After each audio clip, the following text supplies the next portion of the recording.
Hello और नमस्कार मेरे दोस्तों। आज हम लोग बात करने वाले हैं और एनालिसिस करने वाले हैं यूपीएससी का जो प्री का पेपर होता है जनरल स्टडीज़ का, यानी कि पहला पेपर जिसमें हमें कट ऑफ पार करना होता है और हम वो सबसे कम्पीट करते हुए पार करते हैं। यानी कि मैं पहले पेपर की बात कर रहा हूँ, आप अच्छे से समझ रहे होंगे, मैं सी सेट की बात नहीं कर रहा हूँ।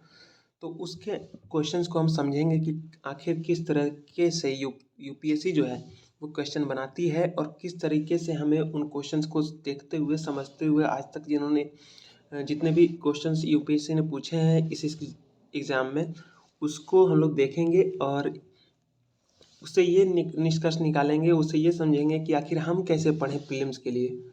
हम मेंस के भी क्वेश्चन देखेंगे, लेकिन हम पहले प्रीलिम्स की चूँकि तैयारी कर रहे हैं तो पहले प्रीलिम्स के लिए देख लेते हैं। हालांकि दोनों की तैयारी इंटीग्रेटेड रूप में होती है, उसके लिए स्पेशल पढ़ाई नहीं होती कि पहले हम प्रीलिम्स की परीक्षा निकाल लेते हैं उसके बाद मेंस के लिए पढ़ेंगे। इतना समय नहीं होता हमारे पास। हमें मेंस और प्रीलिम दोनों की साथ में तैयारी करनी पड़ती है, जैसा कि सारे टॉपर्स बताते हैं आपको।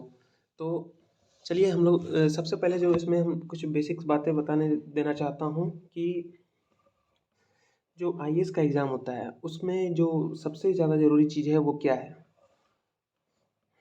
है वो।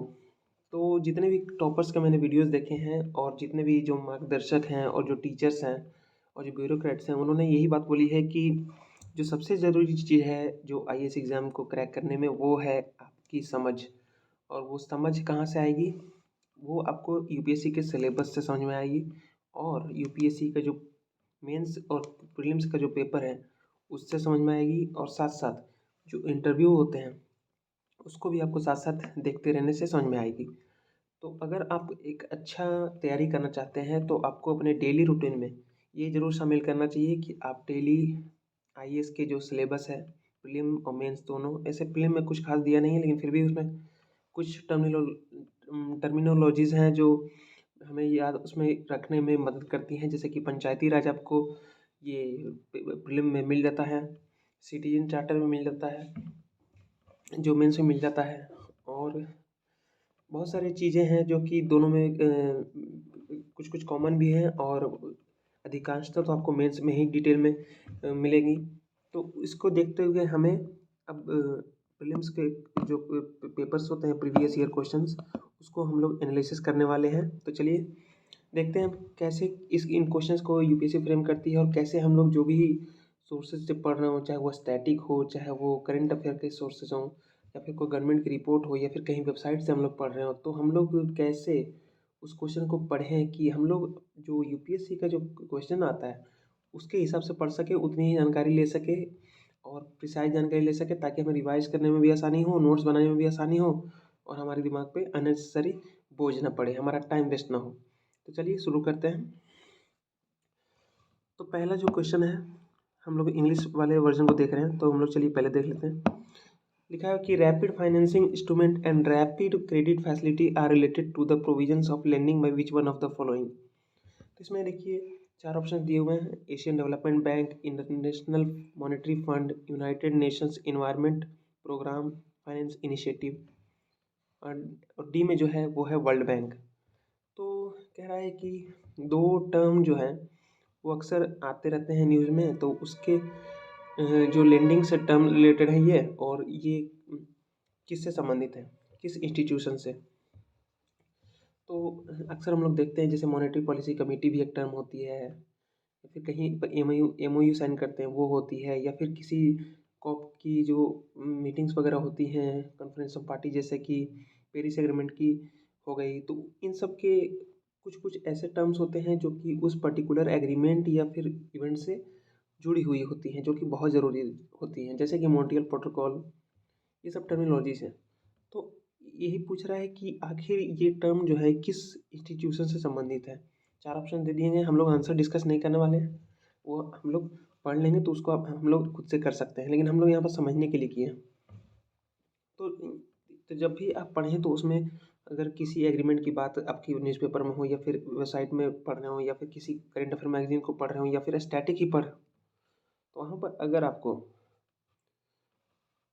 इस तरह के टर्म्स नज़र आएंगे, कुछ स्पेसिफिक टर्म और किसी खास और महत्वपूर्ण इंस्टीट्यूशन से बात हो रही है। जैसे कि ये चारों इंस्टीट्यूशन देख रहे हैं, तो ये अगर यूपीएससी में ये चारों इंस्टीट्यूशन के नाम है तो समझ लीजिए कि ये चारों इंस्टीट्यूशंस महत्वपूर्ण हैं। तो अगर इनसे रिलेटेड अगर कि फिर से न्यूज़ में आए और फिर से कोई टर्म लेके आए तो इसे हमें नोट कर लेना है अच्छे से। चलिए हम नेक्स्ट देखते हैं। नेक्स्ट है वो ये है कि with reference to the Indian economy consider the following statements. तो ये पहले जो 4 स्टेटमेंट दिए हुए हैं, 3 स्टेटमेंट, उसमें हमें बताना है कि कौन कौन से सही हैं।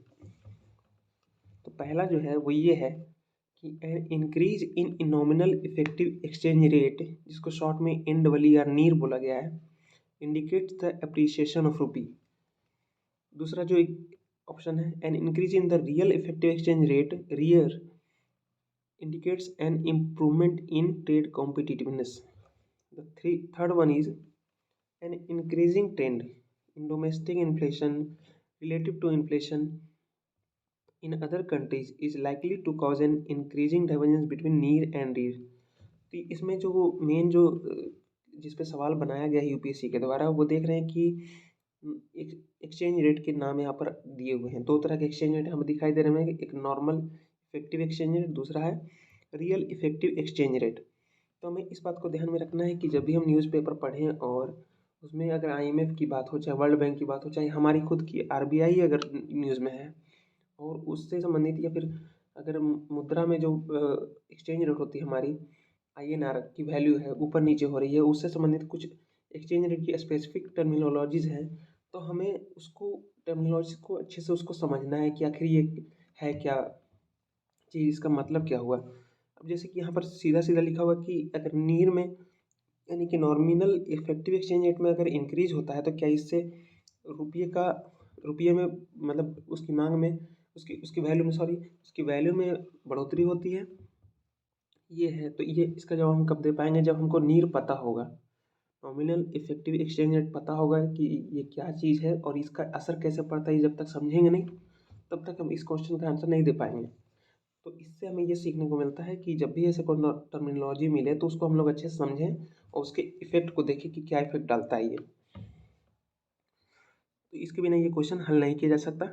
इसी तरह से दूसरा स्टेटमेंट भी इसमें वैसा ही है कि जब रियर में यानी कि रियल इफेक्टिव एक्सचेंज रेट में जब इंक्रीज होता है तो क्या उससे ट्रेड कॉम्पिटिटिवनेस बढ़ती है। तो वही बात है कि जब तक आपको ये रियल इफेक्टिव एक्सचेंज रेट पता नहीं होगा, उसे इफेक्ट नहीं पता होंगे, उसको आपने समझा नहीं होगा, तो आप इसका जवाब नहीं दे पाएंगे। तो इससे हमें ये पता लगता है कि हम लोग को अच्छे से उसको समझना है अगर कोई टर्मिनोलॉजीज आती है तो। अब पहले वाले में क्या समझा था हमने कि कौन सी टर्मिनोलॉजीज किस इंस्टीट्यूशन से संबंधित है।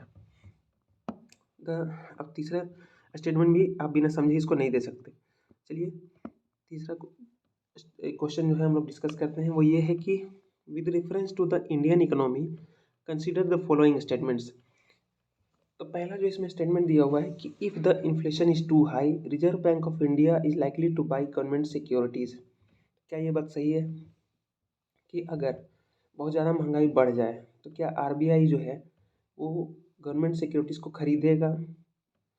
तो ये इस क्वेश्चन को हम लोग देख के ये बता सकते हैं कि इसको जब तक हम लोग समझेंगे नहीं तब तक ऐसे क्वेश्चन का आंसर नहीं दे पाएंगे। तो प्रीलिम्स में भी अब रटने वाला बात तो है ही, ये आपको जब तक ये रीड का मतलब ही नहीं पता होगा, नीड का मतलब ही नहीं पता होगा, तब तक हम लोग उसको समझेंगे क्या। तो पहले तो उसको टर्म को समझना है, उसके साथ साथ उसके प्रभावों को समझना है कि उससे और क्या प्रभाव होने वाले हैं, सिर्फ उसके डिफिनेशन को जानने से नहीं होगा। जैसे यहाँ पे महंगाई अगर बढ़ती है तो क्या क्या उसके परिणाम होंगे, उस पर सवाल पूछा गया है कि अगर महंगाई बढ़ती है तो क्या रिजर्व बैंक ऑफ इंडिया जो है वो गवर्नमेंट सिक्योरिटीज़ को खरीदने वाला है या फिर खरीदेगा। दूसरा है if the rupee is rapidly depreciating RBI is likely to sell dollars in the market. तो इसमें बोल रहा है कि अगर रुपये का वैल्यू घट रहा है बार लगातार तो क्या इससे ये होगा कि अब RBI जो है वो इसको वैल्यू को रोकने के लिए गिरते हुए वैल्यू को रोकने के लिए रुपये के मार्केट में डॉलर सेल करेगा। तो ये इसका आंसर तो आपको पता है कि यस होगा, क्योंकि अभी हाल ही में ऐसा हुआ था और RBI ने लगभग 40 अरब डॉलर लगभग मार्केट में अपने बेच दिए थे, यानी उतार दिए थे मार्केट में अपने फॉरेक्स रिजर्व से। तो इससे हम समझ में आता है कि हमें जब महंगाई बढ़ती है तो उसका किन किन चीज़ों पर प्रभाव पड़ रहा है, उसका क्या इफेक्ट पड़ रहा है, उसके चलते RBI कैसे एक्शन ले रही है, कौन सा एक्शन ले रही है, तो उस पर हमें समझने की ज़रूरत है। और अगर हम समझ जाते हैं तो इस तरह के क्वेश्चंस को अच्छे से डील कर पाएंगे।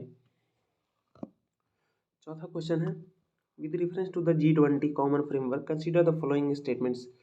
तो इससे देखिए पहले क्वेश्चन से हमें पता चलता है G20 ही सिर्फ महत्वपूर्ण नहीं है, उसका जो कॉमन फ्रेमवर्क जैसे कि और भी ऐसे तरह के अगर कुछ फ्यूचर में अगर कुछ फ्रेमवर्क निकल के आता है और इतने बड़े इंस्टीट्यूशन है जैसे G20, तो अगर यूपीएससी में पूछ लिया गया G20 तो समझ लीजिए कि G20 महत्वपूर्ण हो गया।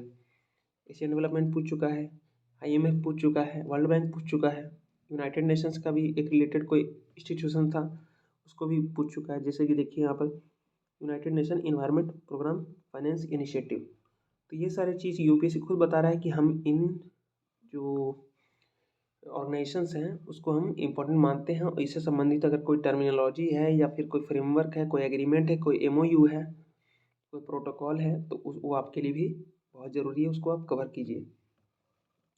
तो ठीक है, तो इसमें देखिए पहला जो क्वेश्चन का ऑप्शन है, जिसमें चौथा जो नंबर क्वेश्चन उसका पहला जो ऑप्शन है ये है कि it is an initiative endorsed by the G20 together with the Paris club.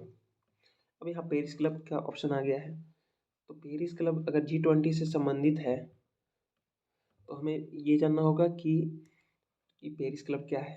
अब पेरिस क्लब है जान लिया हमने। अब पेरिस क्लब और G20 जैसे संगठन, अगर जो ग्लोबल लेवल पर संगठन है, बहुत महत्वपूर्ण संगठन है, अगर वो लोग कोई डील साइन कर रहे हैं तो वो हमारे लिए बहुत ज़रूरी हो जाता है। अब जैसे कि ये जब फ्रेमवर्क साइन हो रहा है तो इसमें अब इंडिया का कहीं नाम नहीं देख रहे हैं, लेकिन फिर भी हमें ये पढ़ना है।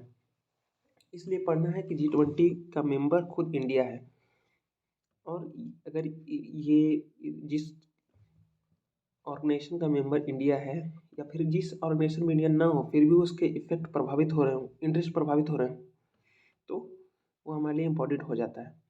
The second option is it is an initiative to support low income countries with unsustainable debt. तो इसमें बोला गया है कि क्या ये एक ऐसा इनिशिएटिव है कि जो लो इनकम कंट्रीज़ हैं जैसे कि अफ्रीका के हैं, फिर इंडिया तो मिडिल इनकम कंट्री में आ जाता है, और अफ्रीका की कंट्री हैं और भी कुछ पैसिफिक आइलैंड के कंट्री हैं, तो क्या ये जो कंट्रीज हैं उनके जो जिसके पास बहुत ज़्यादा डेट है और ये डेट चुका पाने में अक्षम है, तो क्या उनको सपोर्ट करने के लिए है ये G20 common framework.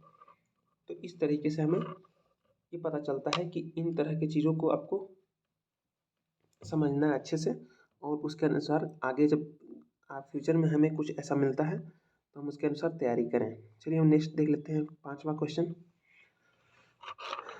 With reference to the Indian economy, what are the advantages of inflation indexed bonds? अब देखिए यहाँ पर इन्फ्लेशन इंडेक्स्ड बॉन्ड्स, अब हम सोचेंगे कि बॉन्ड्स हमारे लिए ज़रूरी है कि नहीं, तो इससे पहले भी मसाला बॉन्ड्स के बारे में पूछ चुकी है यूपीएससी। तो इन्फ्लेशन इंडेक्स्ड बॉन्ड्स, इससे पता चलता है कि ये महंगाई से जुड़ा हुआ बॉन्ड है। तो महंगाई का मुद्दा पहले भी इससे पहले पूछ चुका है इसी पेपर में। देखिए महंगाई से रिलेटेड दूसरा क्वेश्चन भी आ गया है जो बॉन्ड से रिलेटेड है।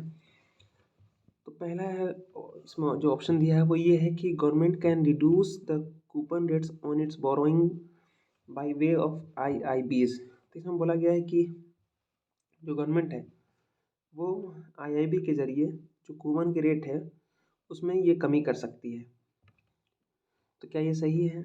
तो इसके बारे में भी हमें तब तक नहीं पता चलेगा जब तक हम IIB को अच्छे से जान न लें, उसके प्रभावों को जान न लें। तो इससे हम जितना भी अब तक क्वेश्चन देखा है उससे पता चलता है कि अगर कोई टर्म है, कोई एग्रीमेंट है, तो उसके हमें डिटेल में जानना चाहिए, और डिटेल में जानने के बाद उसके प्रभाव को देखना चाहिए। उसके बाद लिखा हुआ है दूसरा ऑप्शन में कि IIBs provide protection to the investors from uncertainty regarding inflation. तो क्या ऐसा है कि IIB जो है वो जो इन्वेस्टर्स होते हैं उनको प्रोटेक्शन प्रोवाइड करता है उन अनसर्टेनिटी से जो कि इन्फ्लेशन से होते हैं। तो वही बात है कि जब तक आप IIB को अच्छे समझेंगे नहीं, उसका महंगाई से रिलेशन को समझेंगे नहीं, या फिर और भी इसके जो प्रभाव होंगे, अगली बार हो सकता है दूसरे प्रभाव पर क्वेश्चन पूछ दे, अभी तो महंगाई से जोड़ के देखा गया है इसको, तो इस तरह से हमें तैयारी करनी होगी। The next question is with reference to foreign owned e-commerce firms operating in India which of the following statements is are correct. तो इसमें बोला गया है कि जो फॉरेन ओन्ड ई-कॉमर्स फर्म्स हैं जो इंडिया में ऑपरेट कर रहे हैं, उसके बारे में कुछ स्टेटमेंट दिए गए हैं, उसके बारे में सही गलत बताइए। अब देखिए ये न्यूज़ इसमें है, ये न्यूज़ का जो न्यूज़ है, जो ये न्यूज़ में था, ये जो क्वेश्चन है, सॉरी, ये जो क्वेश्चन है वो एक्चुअली ये न्यूज़ में था, उसी को क्वेश्चन इन्होंने बना दिया है। तो ये फ्लिपकार्ट अमेजन से लेके मामला था, मुझे अच्छी तरीके से याद है, वो न्यूज़ में आया था, उसी को उठा के इन्होंने क्वेश्चन बनाया है। तो पहला इसका जो ऑप्शन है वो ये है कि they can sell their own goods in addition to offering their platforms as marketplaces। तो ये बोल रहे हैं कि जो ई कॉमर्स प्लेटफॉर्म्स हैं और खासकर जो फॉरेन है, तो क्या वो अपने जो गुड्स सेल कर ही सकते हैं, साथ साथ वो अपने प्लेटफॉर्म को एज मार्केट प्लेस भी ऑफर कर सकते हैं। क्या ये सही है? दूसरा है कि the degree to which they can earn big sellers they can on big sellers on their platforms is limited. क्या ये सही है कि वो कितने बड़े बिग सेलर्स को ऑन कर सकते हैं, यानी अपना मतलब अपनी उसमें हिस्सेदारी रख सकते हैं, वो लिमिटेड है क्या? तो इस क्वेश्चन का जवाब आप तब दे सकते हैं जब आप अच्छे से करेंट अफेयर को फॉलो कर रहे होंगे। ये बिल्कुल करेंट अफेयर की क्वेश्चन है, आप चाहें तो इस चीज़ को गूगल कर सकते हैं। द सेवेंथ इज बिल्कुल इसी से संबंधित मामला था, वो बिल्कुल उसी को क्वेश्चन इन्होंने बना दिया है। विच of the following activities constitute real sector in the economy. देखिए यहाँ पर रियल सेक्टर के बारे में पूछ लिया गया है कि जो कौन कौन सी जो नीचे एक्टिविटी चार्ट दे दी गई है उनसे पूछा कौन कौन सी जो है वो रियल एक सेक्टर बनाती है इकोनॉमी की। तो पहला है फार्मर्स हार्वेस्टिंग देयर क्रॉप्स, दूसरा है textile mills converting raw cotton into fabrics, third is a commercial bank lending money to a trading company, fourth is a corporate body issuing rupee dominated bonds overseas. तो इसमें जो पहला से लेकर चौथा option तक है उसमें आप देख सकते हैं अलग अलग सेक्टर को इसमें ऑप्शन में दिया गया है और पूछा है कि क्या ये सारे जो एक्टिविटीज़ हैं नीचे दिए गए हैं क्या वो रियल सेक्टर है इकोनॉमी के। अब रियल सेक्टर इकोनॉमी हमें जब तक पता नहीं होगी तब तक हम इसके बारे में कुछ नहीं कर सकते। तो आई थिंक कि ये जो क्वेश्चन है वो बेसिक जो हमारे स्टैटिक पार्ट है उससे उठाया गया है, तो सारी एनसीईआरटी में कहीं पे होगा, और नहीं तो फिर जो हमारे स्टैंडर्ड बुक हैं जैसे कि संजीव वर्मा की बुक होगी या फिर रमेश सिंह की बुक होगी, तो वहाँ पर रियल सेक्टर दिया होगा। तो जिन्होंने भी इसे अच्छा तरीके से पढ़ा होगा वो इसका जवाब दे सकते हैं। तो ये स्टैटिक का ये क्वेश्चन है। तो नेक्स्ट जो क्वेश्चन है वो ये है कि which one of the following situation best reflect indirect transfers often talked about in India recently with reference to India. तो इनडायरेक्ट ट्रांसफर्स के बारे में जो क्वेश्चन है उसका ऑप्शन देखें तो हम पहला ऑप्शन देख रहा है कि an Indian company investing in a foreign enterprise and paying taxes to the foreign countries on the profits arising out of its investment. तो इसमें जो इनडायरेक्ट ट्रांसफर से लेके जो क्वेश्चन है इसका स्टैटिक से इसका संबंध है और साथ साथ ये न्यूज़ में होगा, इसलिए इसका न्यूज़ बना इसको क्वेश्चन बनाकर यूपीएससी ने पूछा है। तो आप इसको गूगल करेंगे तो आप आसानी से पाएंगे कि इसका जो रिलेटेड है वो करंट अफेयर से है, लेकिन जो इसका बेस है वो आपको जब तक आप स्टैंडर्ड बुक में मिल जाएगा आपको या एनसीईआरटी में वो आपको मिल जाएगा। The next is ninth question with reference to the expenditure made by an organization or company which of the following statements is are correct।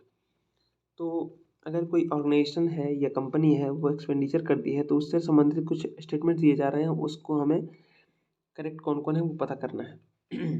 तो पहला जो इसमें जो ऑप्शन है वो ये है acquiring new technology is capital expenditure. तो क्या ऐसा है कि अगर हम न्यू टेक्नोलॉजी जो एक्वायर कर रहे हैं तो क्या वो कैपिटल एक्सपेंडिचर होगा। दूसरा है कि डेप्ट financing is considered capital expenditure while equity financing is considered revenue expenditure. तो आप सीधे सीधे देख सकते हैं कि एक्सपेंडिचर पर क्वेश्चन पूछा गया और जो पहला स्टेटमेंट अगर आप देखेंगे तो इसका आप सीधे सीधे देखेंगे कि एनसीईआरटी और यहाँ तक कि जो स्टैंडर्ड बुक्स है दोनों में आपको इस चीज़ को आप अच्छे से हम आंसर दे सकते हैं अगर आपने अच्छे से पढ़ी होगी तो, कि कैपिटल एक्सपेंडिचर किसे कहते हैं, रेवेन्यू एक्सपेंडिचर किसे कहते हैं, उसमें आप इस चीज़ को आसानी से इसका आंसर दे पाएंगे। दूसरा क्वेश्चन है कि debt financing is considered capital expenditure. तो क्या ऐसा है तो जब तक आप कैपिटल एक्सपेंडिचर और रेवेन्यू एक्सपेंडिचर को आप नहीं जान पाएंगे तो इसमें देखिए दोनों का ऑप्शन दिया हुआ है, तो आप उसको आंसर को नहीं आंसर नहीं कर पाएंगे इसको। तो इसलिए आपको इस चीज़ का बहुत ध्यान रखना है कि उनके बीच के जो डिफरेंशिएशन है उसको आपको अच्छे से पता होना चाहिए। The 10th number question is with reference to the Indian economy consider the following statements. तो पहला जो इसमें है ऑप्शन वो ये है कि a share of the household financial savings goes towards government borrowings. The second option is dated securities issued at market related rates in auctions form a large component of internal debt। तो क्या ऐसा है, दो statement दिए गए हैं Indian economy को लेकर। तो उसमें बोला गया कि क्या जो हाउस होल्ड फाइनेंशियल जो सेविंग्स होती है उसका जो शेयर होता है क्या वो गवर्नमेंट बोरोइंग की तरफ जाता है। जो भी हाउस होल्ड है उसकी जो फाइनेंशियल सेविंग्स है उसका एक शेयर, उसका एक हिस्सा क्या गवर्नमेंट बोरोइंग की तरफ जाता है। दूसरा कि डेटेड जो सिक्योरिटीज़ होती है जो कि मार्केट रिलेटेड रेट्स पे इशू की जाती हैं ऑक्शन फर्म में, तो क्या वो इंटरनल डेब्ट का बहुत बड़ा हिस्सा उसको बहुत बड़ा हिस्से का जो वो एक पार्ट है, क्या ऐसा है। तो इस तरीके से हम देख सकते हैं कि जो क्वेश्चंस हैं वो कहीं कहीं पे तो बिल्कुल स्टैटिक में मिल रहे हैं, कहीं पे करेंट अफेयर के मिल रहे हैं और कहीं पे मिक्स मिल रहे हैं। तो इस तरीके से आप अगर अगली बार इकोनॉमिक्स चैप्टर को उठाएं तो इस चीज़ों का ध्यान रखें कि कौन सी चीज़ें जैसे सेविंग्स वगैरह पे ज़्यादा ध्यान दीजिएगा। इस पर मेंस में भी क्वेश्चन को पूछा गया पिछले साल और प्रीलिम्स में पूछा ही जा रहा है, तो इसलिए आपको बहुत ही ज़्यादा इसमें सावधान रहने की ज़रूरत है। The 11th number question is consider the flowing statements. The first question is pursuant to the report of H.N. Sanyal Committee, the Contempt of Courts Act 1970 was passed। तो पॉलिटी का क्वेश्चन हमें देखने को मिल रहा है। इसमें बताया गया है कि जो H.N. सन्याल जो कमेटी थी उसके रिपोर्ट के अनुसार कंटेम्प्ट ऑफ कोर्ट्स एक्ट 1971 को पास किया गया। क्या सही है? तो इस स्टेटमेंट से हमें ये पता लगाना चाहिए कि जो H.N. सन्याल कमेटी जिसे इसमें नाम लिया गया है, तो हमें ये ध्यान रखना चाहिए। ऐसे भी आपको बहुत सारे टॉपर्स और टीचर्स भी बताते होंगे कि कमेटी और कमीशंस के नाम हमें पता होना चाहिए, जजमेंट्स के नाम पता होना चाहिए हमें कि कब सुप्रीम कोर्ट कौन सी जजमेंट दे रही है। यहाँ तक कि सुप्रीम कोर्ट के स्टेटमेंट्स तक भी क्वेश्चन आया है। तो इस चीज़ का ध्यान रखिए। यहाँ पर कमेटी का नाम पूछा गया है कि क्या इस कमेटी की रिपोर्ट के अनुसार कंटेम्प्ट ऑफ कोर्ट्स एक्ट पारित किया गया था 1971 का। इससे ये बात समझ में आ गई हमें। दूसरा स्टेटमेंट है कि the constitution of India empowers the supreme court and the high courts to punish for contempt of themselves. क्या ये सही है कि जो गवर्नमेंट ऑफ इंडिया जो है वो एम्पावर करती है सुप्रीम कोर्ट और हाई कोर्ट को कि वो जब इनकी कंटेम्प्ट हो किसी के द्वारा तो उनको पनिश कर सके खुद ही। क्या ये सही है? तो इस तरह से हम तरीके से हम देख सकते हैं कि कंटेम्प्ट ऑफ कोर्ट इसमें अभी जो है सेंट्रल चीज़ इसमें क्वेश्चन में है वो किस कमेटी के आधार पर बनाई गई थी। उसके बाद सुप्रीम कोर्ट और हाई कोर्ट की इस रिलेटेड में क्या पावर्स हैं, ये इस पर क्वेश्चन पूछा गया। तीसरा स्टेटमेंट है कि the constitution of India define civil contempt and criminal contempt. और तीसरा जो स्टेटमेंट है वो सीधा सीधा ये बोल रहा है कि उसमें कौन कौन सी प्रॉपर्टीज़ हैं, क्या क्या कैरेक्टरिस्टिक्स हैं, वो जो पर्टिकुलर एक्ट है उसमें क्या क्या अलग अलग फीचर्स हैं, क्या क्या उसमें प्रोविजंस हैं। सॉरी, फीचर्स नहीं बोलना चाहिए, प्रोविजंस बोलना चाहिए। मेरी थोड़ी सी इंग्लिश कमज़ोर है और प्रोनाउंसिएशन में थोड़ी दिक्कत होती है, हिंदी बैकग्राउंड का लड़का हूँ, तो प्लीज़ माइंड मत कीजिएगा, बातें बिल्कुल सही बताऊँगा आपको। The fourth question is in India the parliament is vested with the powers to make laws on contempt of court. तो इसमें जो चौथा क्वेश्चन है ये बता रहा है कि क्या जो पार्लियामेंट है उसके पास कंटेम्प्ट ऑफ कोर्ट पे नियम कानून बनाने का अधिकार है। क्या ऐसा है? तो एक एक्ट पे क्वेश्चन पूछा गया है, तो आगे से अगर हमें कोई एक्ट अगर कोई सा इंपॉर्टेंट जो है जो सुप्रीम कोर्ट से रिलेटेड हो या फिर पार्लियामेंट से ही रिलेटेड हो या लेजिस्लेचर से रिलेटेड हो, तो फिर हमें वो बहुत अच्छे से पढ़ना चाहिए और उसके क्या क्या प्रोविजंस है उसके बारे में पढ़ना चाहिए और उसमें किसके पास कौन सी पावर्स हैं ये समझने चाहिए, तब हम जाके अच्छे से इसकी तैयारी कर पाएंगे। The 12th question is with reference to India consider the following statements. तो अगला जो क्वेश्चन है, तो इसमें देखिए पहला जो ऑप्शन है वो ये है, government law officers and legal firms are recognised as advocates but corporate lawyers and patent attorneys are excluded from recognition as advocates। तो इसमें जो पहला क्वेश्चन के अनुसार ये क्वेश्चन पूछा गया है कि ऑप्शन दिया गया है कि जो गवर्नमेंट लॉ ऑफिसर्स हैं और जो लीगल फर्म्स हैं वो एडवोकेट्स के तौर पे रिकॉग्नाइज किए जाते हैं, जबकि जो कॉरपोरेट लॉयर्स हैं और जो पेटेंट अटॉर्नीज हैं उनको इससे वंचित रखा गया है। क्या ये बात सही है? दूसरा है कि bar councils have the power to lay down the rules relating to legal education and recognition of law colleges.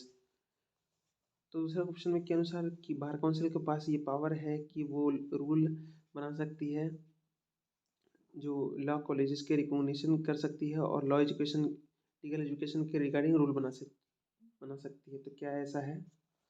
तो इस चीज़ को लेकर क्वेश्चन पूछा गया है। तो इस चीज़ से हमें यह समझ में आता है कि कुछ कुछ जो क्वेश्चंस हैं वो बहुत ही लीगल टर्म्स के होते हैं, बहुत ही डिटेल्ड होते हैं और आम लड़के के शायद ये करंट अफेयर में कभी पूछा गया होगा। अगर करंट अफेयर में होगा तभी इसका हम अभी देख रहे हैं क्वेश्चन में आया है। ऐसे इसका कोई तुक नहीं बनता कि ऐसे स्टैटिक से ये उठ के आया हो। ये करंट अफेयर का क्वेश्चन है, तो अगर ऐसा कुछ माइनर आपको अगर इस तरह का क्वेश्चन आपको दिखे तो बिल्कुल थोड़ा सा गौर कीजिएगा और जो इंपॉर्टेंट पॉइंट आपको इसके अनुसार लग रहे हैं वो आप नोट कर सकते हैं। The next question is consider the following statements. तो 13वां क्वेश्चन के अनुसार ये a bill amending the constitution requires a prior recommendation of the president of India. तो पहले के स्टेटमेंट के अनुसार ये बोल रहा है कि अगर कोई कॉन्स्टिट्यूशन को अमेंड करने वाला बिल है तो क्या उसके लिए प्रेसिडेंट की पहले अनुमति ले लेनी पड़ती है या सिफारिश उनकी पहले सिफारिश चाहिए प्रेसिडेंट की, तब हो पाएगा ये पहला क्वेश्चन ऑप्शन।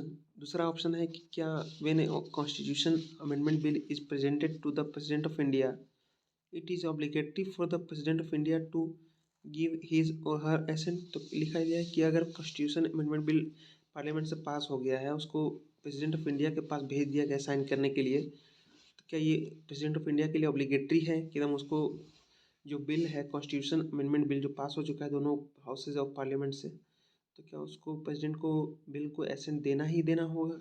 क्या ये नियम है? तीसरा है कि a constitution amendment bill must be passed by both the Lok Sabha and Rajya Sabha by a special majority and there is no provision for joint sitting. इसमें बोला गया है कि जो कॉन्स्टिट्यूशन अमेंडमेंट बिल है जो दोनों लोकसभा और राज्यसभा से स्पेशल मेजोरिटी से पास हो चुका है, पास होना चाहिए और इसके लिए कोई जॉइंट सीटिंग का प्रोविज़न नहीं है कॉन्स्टिट्यूशन में। तो क्या ऐसा है कि जो कॉन्स्टिट्यूशन अमेंडमेंट बिल है उसको दोनों लोकसभा और राज्यसभा से दोनों से पास होना चाहिए, वो भी स्पेशल मेजोरिटी से, और इसके लिए कोई जॉइंट सीटिंग नहीं बुलाई जा सकती। तो ये बिल्कुल लक्ष्मीकांत जिसने अच्छे से पढ़ा होगा ना वो इसका आंसर अच्छे से दे सकता है। और इसका डिटेल्स पे आप जाइए, इसमें देखिए जैसे पूछ रहा है प्रायर रिकमेंडेशन जो है, इसमें ये जो टर्म है वो बिल्कुल ध्यान देने वाली है कि ऐसा होता है। बारीक से बारीक चीज़ों पे यूपीएससी क्वेश्चन पूछ रही है, आप देख रहे हैं। दूसरे में पूछा है क्या ये ऑब्लिगेटरी है कि एक बार जब कॉन्स्टिट्यूशन अमेंडमेंट पास हो गया बोथ हाउसेस ऑफ पार्लियामेंट से, तो क्या उसको देना ही एसेंट है या नहीं देना है, लौटा सकता है एक बार विचार करने के लिए, ऐसा होता है ना नॉर्मल केसेस में। तो क्या ऐसा कॉन्स्टिट्यूशनल अमेंडमेंट बिल में भी होगा? थर्ड है कि इसमें स्पेशल मेजोरिटी से पास होना जरूरी है, ये है इसमें बारीक चीज़। और दूसरा है कि उससे भी ज़्यादा बारीक ये है कि क्या इसके लिए हम जॉइंट सीटिंग नहीं बुला सकते। तो ये बिल्कुल स्टैटिक का क्वेश्चन है और ये आप लक्ष्मीकांत जब पढ़ेंगे तो इसका आंसर आप दे सकते हैं। The fourth question is 15th question is the next is 14th। Consider the following statements. The constitution of India classifies the ministers into 4 ranks: cabinet minister, minister of state with independent charge, minister of state and deputy minister. तो क्या ऐसा है कि जो constitution India है of India है, जो हमारा संविधान है, वो मिनिस्टर्स यानी कि जो मंत्री हैं हमारे उनको 4 रैंक में डिवाइड करती है? क्या ऐसा है? तो यहाँ पर देखिए बारीक से कैसे पूछा जा रहा है, एक नॉर्मल सा क्वेश्चन है उसको कितनी बारीकता से पूछा जा रहा है फंसाने के लिए कि इसमें क्या कॉन्स्टिट्यूशन के क्लासिफिकेशन ऐसा होता है, क्योंकि हम देखते हैं कि ऐसे मिनिस्टर होते हैं लेकिन क्या वो कॉन्स्टिट्यूशन के अनुसार है ये हमें पता नहीं है। तो इसके लिए आप जो जिन्होंने यूपीएससी के लिए जो ये लक्ष्मीकांत जो पढ़ा होगा उसमें अच्छे से ये आंसर वो दे पाएंगे वो लड़के। उसमें ये अच्छे से पता चल जाएगा आपको पढ़ने से कि सच में वो है कि ऐसा नहीं है प्रोविज़न। दूसरा जो ऑप्शन है ये कि the total number of ministers in the union government including the prime minister shall not exceed 15% of the total number of members in the Lok Sabha. दूसरा जो क्वेश्चन है इसमें वो ये कह रहा है कि जो मिनिस्टर होते हैं यूनियन गवर्नमेंट में उसकी जो टोटल संख्या होती है, यूनियन गवर्नमेंट की बात हो रही है यहाँ पे, तो उसमें जिसमें प्राइम मिनिस्टर भी शामिल है उसकी टोटल नंबर ऑफ मिनिस्टर्स में वो 15% ज़्यादा नहीं होनी चाहिए लोकसभा के सदस्यों के संख्या टोटल संख्या से। तो क्या ऐसा है? तो इसमें भी देखिए एक बारीक सा इसमें है कि क्या 15% वाला यहाँ पर क्लू सच में फिट है, क्या ऐसा प्रोविज़न है हमारे यहाँ? तो इस तरीके से ये क्वेश्चन बनाया गया है। और ये 15वां नंबर क्वेश्चन हम देख लेते हैं। Which of the following is are the exclusive power of Lok Sabha. इसमें बोला गया है कि इनमें से जो नीचे 3 ऑप्शन दिए गए हैं उसमें लोकसभा के पास कौन सी है जो जो लोकसभा की एक्सक्लूसिव पावर्स हैं, यानी कि सिर्फ लोकसभा के पास वो पावर है और किसी के पास नहीं है। तो पहला जो ऑप्शन है वो ये है कि to ratify the declaration of emergency. The second option is to pass a motion of no confidence against the council of ministers.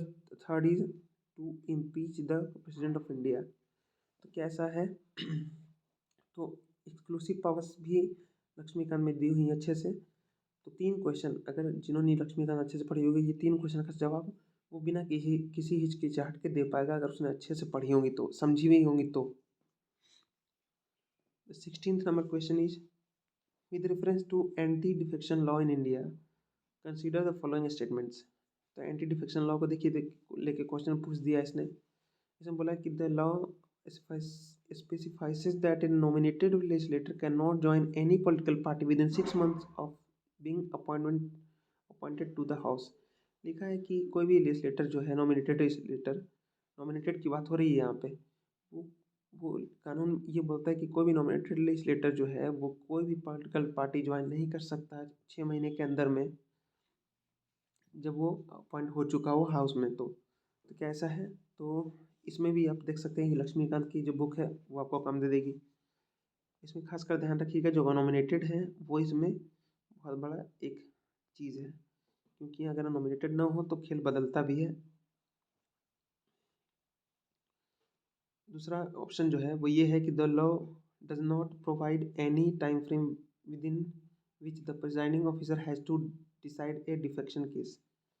तो इसमें जो बोला गया है दूसरे में कि जो लॉ है वो कोई टाइम फ्रेम नहीं देती कि प्रिसाइडिंग ऑफिसर जो है अगर इसके सामने कोई डिफेक्शन केस है तो उसको कितने टाइम फ्रेम में उसको डिक्लेयर करे। तो आपने इसके बारे में आपने न्यूज़ भी सुना होगा कि कई बार जो होते हैं स्पीकर जो होते हैं वो चूँकि टाइम फ्रेम नहीं है तो वो बहुत देर तक मामला लटकाए रहते हैं अगर वो एंटी डिफेक्शन का मामला उनके रूलिंग पार्टी से हो तो, क्योंकि रूलिंग पार्टी से ही अक्सर अध्यक्ष बनते हैं, स्पीकर बनते हैं। तो इस चीज़ का भी जो इन्होंने लक्ष्मीकांत अच्छे से पढ़ा होगा और थोड़ा सा जो करंट अफेयर भी ध्यान से पढ़ा होगा तो वो इसका आंसर अच्छे से दे सकते हैं। The next question is 7 number and that is related to attorney general of India.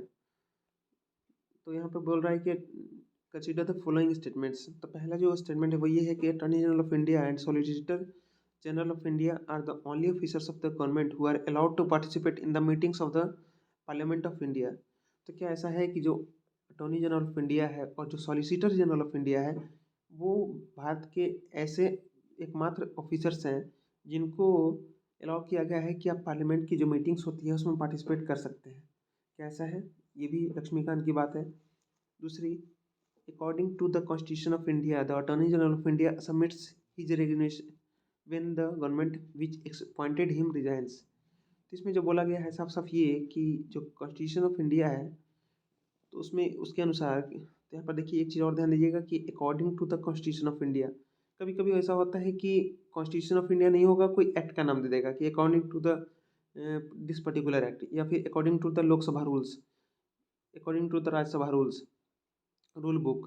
ऐसा कुछ दे देगा तो तो उसके अनुसार क्या ये प्रोविज़न है, तो ऐसा होगा कि स्टेटमेंट तो सही होगा लेकिन जो अकॉर्डिंग टू द दिया होगा वो गलत होगा। तो इस चीज़ को भी हमें ध्यान रखना है कि कौन सी चीज़ कहाँ से निकल के आ रही है और उसके बारे में जो प्रोविज़न्स है क्या वो सही है या गलत है, दोनों चीज़ का हमें ध्यान रखना होगा। The next question is with reference to the writs issued by the courts in India consider the following statements.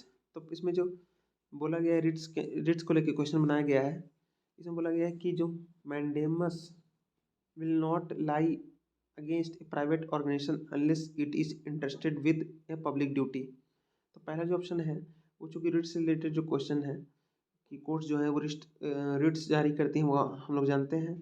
और पहला क्वेश्चन है कि क्या मैंडेमस जो है उसमें 5 रिट होते हैं, उसमें पहले जो ऑप्शन है उसमें मैंडेमस का नाम लिया गया है। तो इसमें ये बोला जा रहा है कि क्या जो मैंडेमस है वो किसी प्राइवेट ऑर्गेनाइजेशन के अगेंस्ट नहीं लाया जा सकता है जब तक कि वो किसी पब्लिक ड्यूटी से इंटरेस्टेड ना हो।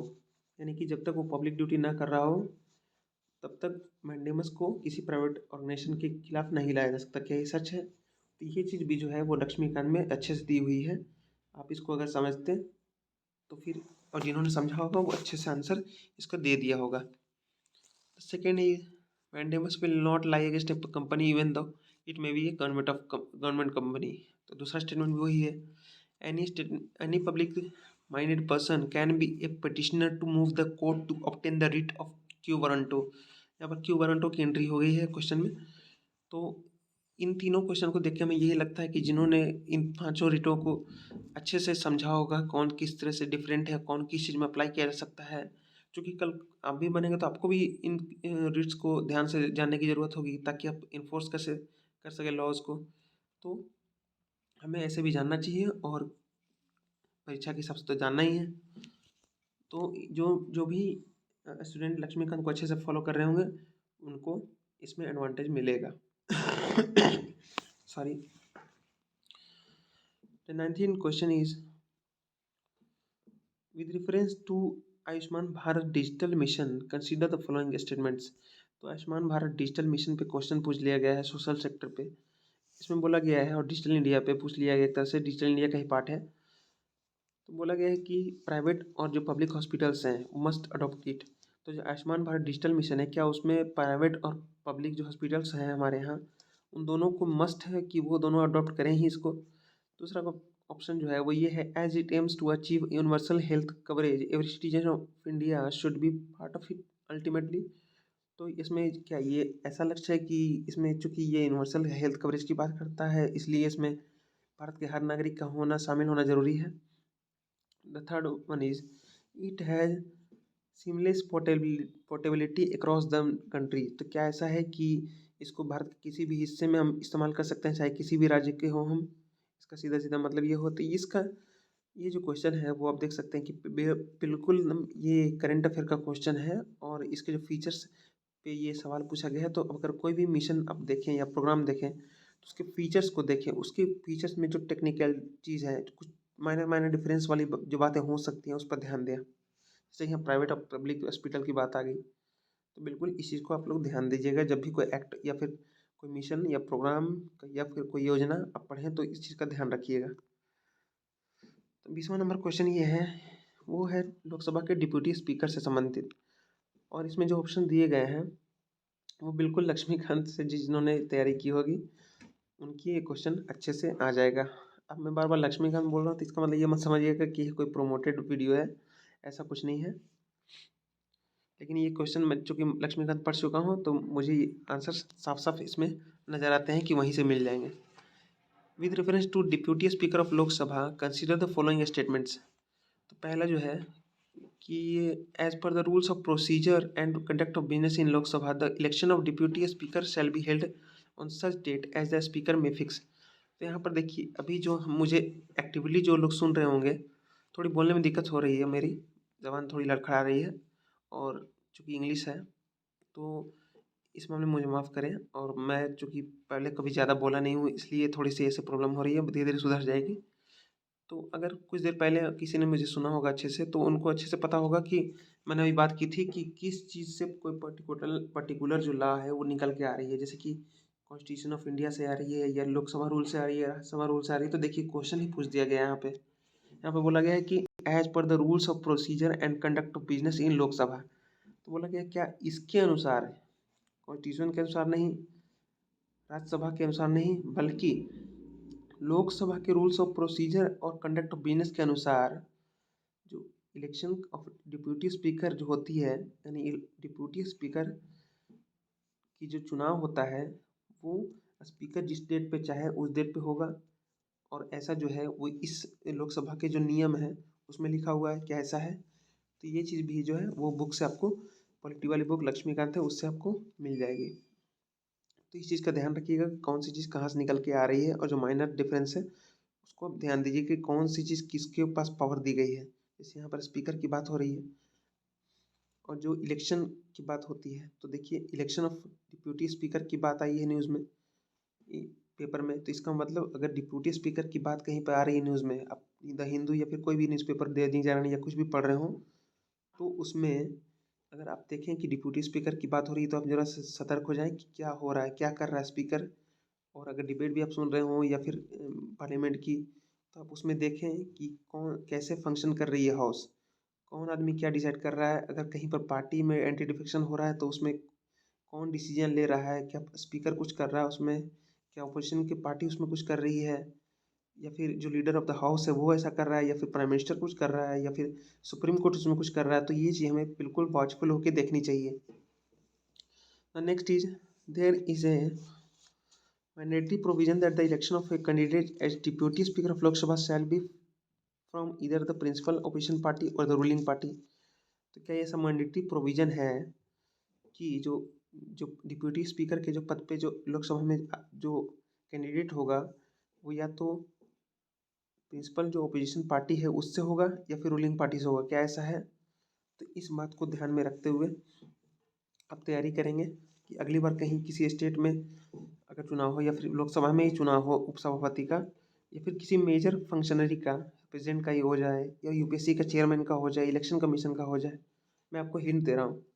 तो बिल्कुल इन चीज़ में सतर्क हो जाए कि कौन सी प्रोसीजर फॉलो की जा रही है, कौन आदमी किस तरह के डिसीजन ले रहा है, अपॉइंटमेंट से रिलेटेड डिसीजन कौन ले रहा है, रेजिग्नेशन अगर किसी का हो रहा है तो कौन किसको रेजिग्नेशन दे रहा है।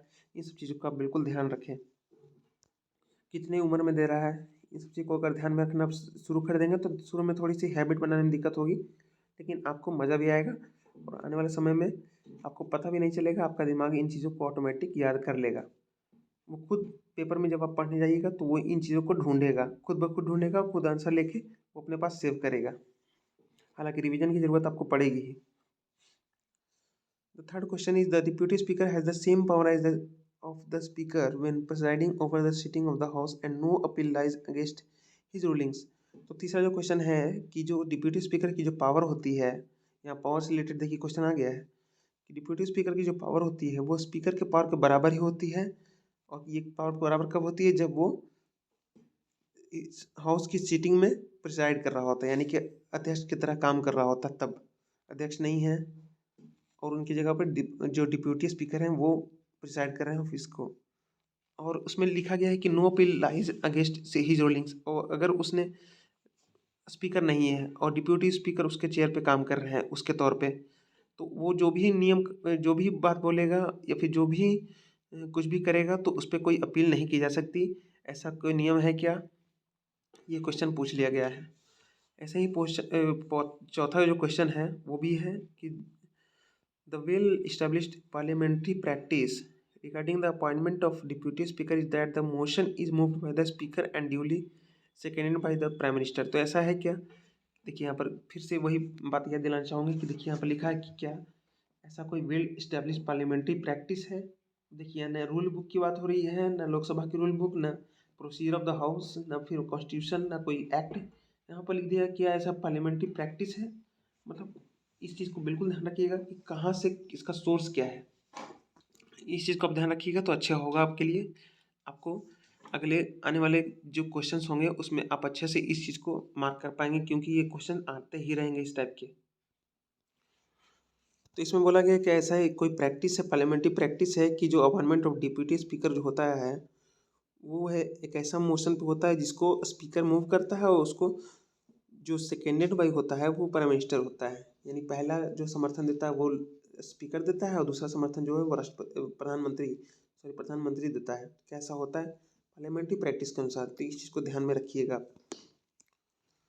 The next 21 number question is among the following crops which one is the most important anthropogenic source of both methane and nitrous oxide। अब देखिए यहाँ पर इकोनॉमी से क्वेश्चन आ गया है जो कि हमारे क्रॉपिंग पैटर्न हमारे यहाँ सिलेबस में भी है, साथ साथ इन्वायरमेंट पॉल्यूशन एंड डिग्रेडेशन भी है, कंजर्वेशन है, क्रॉपिंग पैटर्न है और फार्मर से रिलेटेड तो इशू चलते ही रहते हैं, उसके क्वेश्चन भी आते हैं, मेंस में भी आपने देखा होगा।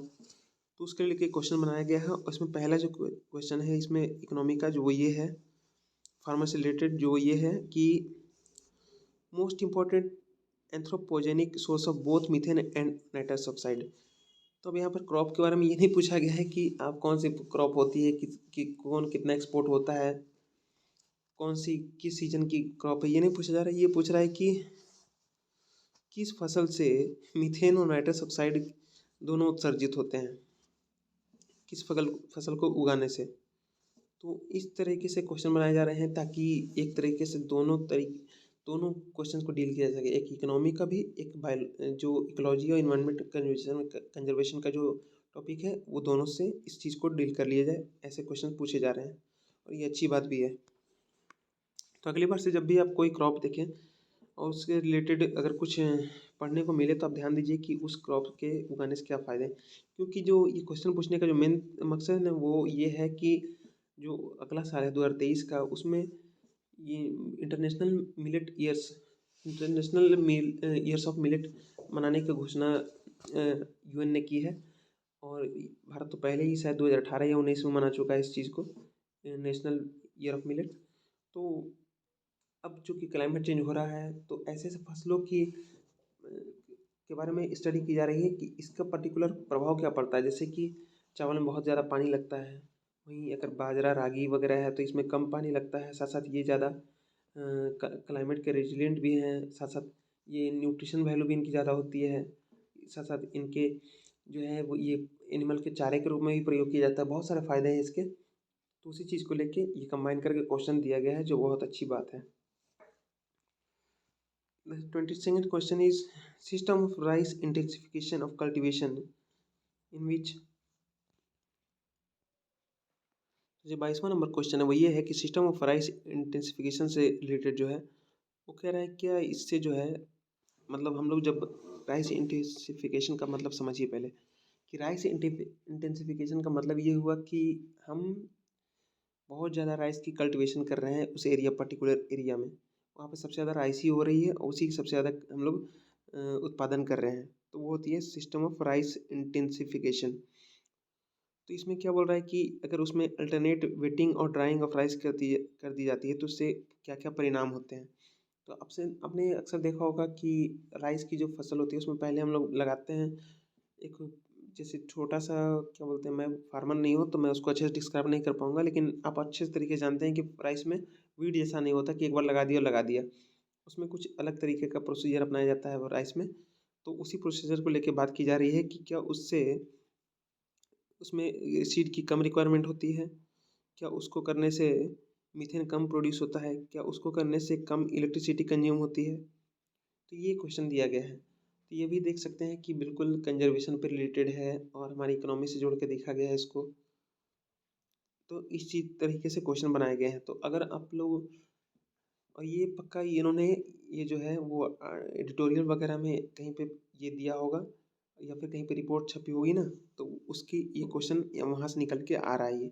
और ये अगर आपने अच्छे से पढ़ा होगा करंट अफेयर तो बिल्कुल, और थोड़ी सी कॉमन सेंस की बात भी है, तो इस तरीके से हम इसको आंसर दे सकते हैं। तो सारे क्वेश्चन हमें, ये ज़रूरी नहीं है कि हमें वो कहीं ना कहीं मिल ही जाए, थोड़ी कॉमन सेंस से भी क्वेश्चन के आंसर यहाँ पर एक्सपेक्ट की जाती है। और साथ साथ कुछ क्वेश्चन तो ऐसे भी पूछ दिए जाते हैं जिनके आंसर ना भी दें और आगे बढ़ जाएँ तो आप बहादुर कहलाएंगे या फिर बुद्धिमान कहलाएंगे, एक तरह से कह सकते हैं, क्योंकि वो क्वेश्चन होते ही इसलिए हैं क्योंकि आप उसमें उलझ के फंस जाएँ और बाकी जो क्वेश्चन हो सकते थे उनको आप छोड़ दें और आप रेस से बाहर हो जाएं, क्योंकि वो बुद्धिमत्ता चेक कर रहे हैं, वो ये नहीं देख रहे हैं आप कितना जानते हैं, वो आपकी पर्सनालिटी को भी चेक करें कि अगर आपके सामने कोई बाधा आती है बहुत बड़ी जिसका आप निदान फिलहाल नहीं जानते हैं, तो क्या आप उसी बाधा में उलझ के मर जाएंगे या फिर उससे आगे आप बढ़ेंगे। तो 23rd number question is which one of the following lakes of West Africa has become dry and turn into a desert. तो इसमें जो क्वेश्चन पूछा गया है, वेस्टर्न अफ्रीका का जो एक लेक है, एक नहीं 4 लेक नाम दिए गए यहाँ पे, और वहाँ पे बोला गया है कि कौन सा जो लेक है यहाँ पर वेस्ट अफ्रीका का वो निम्नलिखित में से वो ड्राई हो गया और सूख गया बिल्कुल, और यहाँ तक कि वो डेजर्ट में बदल गया है। तो ऐसा कौन सा लेक है भाई? तो ये पक्का न्यूज़ है, जो ये पक्का जो करेंट ये जो न्यू सॉरी क्वेश्चन जो है वो न्यूज़ में होगा, और उसी को लेके इन्होंने क्वेश्चन बनाया है। तो ये वेस्ट अफ्रीका की बात हो रही है, इंडिया की बात नहीं है। तो आप देख सकते हैं कि कहीं भी अगर लेक वगैरह के न्यूज़ में आए या फिर कहीं पर ऐसा पता चले कि वहाँ पर बहुत ज़्यादा कहीं पर ऑयल स्पिल होता है, समुद्र में कहीं पे बहुत ज़्यादा तेल फैल जाता है जहाँ से गिर के, या फिर कहीं पे देखेंगे कि आप बड़ी बड़ी जैसे कि कैस्पियन सागर है या फिर कोई और भी झील है वो सिकुड़ रही है, या फिर कहीं पे सैलिनिटी ज़्यादा बढ़ रही है, कहीं पे ग्लेशियर पिघल रहे हैं, तो इन चीज़ों का बिल्कुल ध्यान में रखें। ये यूपीएससी के फेवरेट टॉपिक हैं, और खासकर जो करंट अफेयर में होते हैं वो। यहाँ पर 4 जो लेख हैं उनके नाम दिए गए हैं, तो लेख आपके हिसाब से एक इम्पॉर्टेंट टॉपिक हो गया है। जब भी करंट अफेयर में देखें लेख को, तुरंत उसको अच्छे से उसको समझने की कोशिश करें किस चीज़ के लिए ये न्यूज़ में है और कहाँ ये पड़ता है, ये भी मैप में आपको लोकेट करना ही चाहिए, क्योंकि मैपिंग से रिलेटेड भी क्वेश्चन आगे मिलेंगे आपको। तो 24 नंबर क्वेश्चन है कि Gandikota canyon of South India was created by which of one of the following rivers. तो क्वेश्चन है कि गांधी कोटा एक कैनाइन है साउथ इंडिया में, वो कौन सी नदियों से मिलकर बना है, किन नदियों ने उनको बनाया है। तो इसमें 4 ऑप्शन दिए गए हैं, कौन सी नदी इसको बनाती है, कावेरी, मंजीरा, पेन्नार या तुंगभद्रा। तो ये शायद एक करंट अफेयर की ये क्वेश्चन होगा, करंट अफेयर से निकल के आया होगा, और ये 4 ऑप्शन हम देख सकते हैं, कावेरी, मंजीरा, पेन्नार और तुंगभद्रा। और आप देख सकते हैं केनाइन भी, केनाइन आप कहीं भी न्यूज़ में सुने या फिर आप टेक्स्ट बुक में कहीं पे देखें तो ज़रा ध्यान से उसकी लोकेशन के साथ साथ उसकी कुछ प्रॉपर्टीज़ वगैरह हों, तो वो आप उसकी कुछ खासियत वगैरह हो तो आप ज़रूर नोट कर लें, क्या वो रामसर साइट है या वर्ल्ड हेरिटेज साइट है, कुछ ऐसा। वर्ल्ड हेरिटेज साइट तो नहीं होगी, लेकिन रामसर साइट हो सकती है। तो इस तरीके से टर्मिनोलॉजीज़ को आप बिल्कुल अच्छे से उसको डील करें। तो आज की 25वां जो नंबर क्वेश्चन इस सेशन की वो ये है, आगे हम आगे कवर करेंगे। और 25वां क्वेश्चन मैं करूँ इससे पहले, क्योंकि बोलने में बहुत एनर्जी आती है और मैं बहुत कोशिश कर रहा हूँ कि मैं अपनी जो स्पीकिंग स्किल्स हैं वो बढ़ाऊँ, और धीरे धीरे बढ़ेगी, क्योंकि प्रैक्टिस की बात होती है, कोई भी एक दिन में नहीं सीखता। और हम आगे भी क्वेश्चंस को डील करेंगे। तो आपसे बस यही उम्मीद करते हैं हम कि आपको अगर कुछ भी इसमें सजेशन देना हो तो आप दे सकते हैं कि नीचे कि इस चीज़ में सुधार करिए, इस चीज़ में सुधार करिए, हम वो ज़रूर करने की कोशिश करेंगे, बिल्कुल करेंगे। और वॉइस को लेके भी आप टेंशन मत लीजिए, आगे बहुत अच्छी हो जाएगी। और अगर आपको सच में पसंद आया वीडियो तो आप लाइक कर सकते हैं, और इससे हमें सपोर्ट मिलेगा, क्योंकि मैं पढ़ना ही नहीं चाहता हूँ, मैं पढ़ाना भी चाहता हूँ, कमाना भी चाहता हूँ। इसलिए मैंने तरीका अपनाया है। अगर आप भी करना चाहें तो कर सकते हैं, लेकिन फ़िलहाल आप ज़रूर सपोर्ट कीजिए, मुझे आपकी सपोर्ट की ज़रूरत है। And then next 25th question is, यहाँ पर पीक दिए गए हैं और माउंटेन्स दिए गए हैं। तो नामचा पर्वत दिया गया है, एक तरफ नंदा देवी दिया गया है और एक नौकरेक दिया गया है। तो माउंटेन्स इधर दिया गया है गढ़वाल हिमालय, कुमाऊं हिमालय और सिक्किम हिमालय। उसमें बोल रहा है कि कौन कौन करेक्टली मैच्ड है। तो आप देख सकते हैं पीक के जो नाम है वो आपको ध्यान में रखने हैं। अगर कोई करेंट अफेयर आप पढ़ रहे हो या फिर आपने एनसीईआरटी पढ़ी हो उसमें भी पीक के नाम आते हैं, या फिर स्टैंडर्ड बुक पढ़े हो तो उसमें पीक के नाम है, तो उसको बिल्कुल ध्यान में रखिए। और कौन से माउंटेन में पड़ते हैं ये भी ध्यान में रखना है आपको, कि जैसे नामचा बर्फबारी है, क्या वो गढ़वाल हिमालय में पड़ता है। सिर्फ नाम से नहीं, उसको याद रखना है कि हाँ ये नाम का पीक होता है, बल्कि वो कौन से एरिया में होता है। वो हिमालय में तो पड़ता ही है, कौन से हिमालय में पड़ता है वो भी आपको ध्यान में रखना है। इस क्वेश्चन से हमें ये जानने को मिलता है। और बिल्कुल आप चाहे इस वीडियो को लाइक करें या ना करें, डिसलाइक भी कर सकते हैं आपको ना पसंद है, लेकिन ज़रूर कुछ सजेशन दीजिएगा कि हम क्या इसमें इम्प्रूवमेंट कर सकें। अपना कारण ज़रूर बताइएगा, आपने लाइक किया तो क्यों किया, डिसलाइक किया तो क्यों किया। और अगर आपको सब्सक्राइब करना अच्छा लगेगा तो बहुत अच्छी बात है, हम इसमें सुधार करेंगे ही करेंगे। तो इसी के साथ हम विदाई लेते हैं आज के वीडियो में, और अगला सेशन जो है वो हम अगले 25 क्वेश्चन को लेके आएंगे। सेशन लंबा हो रहा है लेकिन हम इसको शॉर्ट करेंगे ज़रूर इसको। तो बहुत बहुत धन्यवाद आपको, थैंक यू।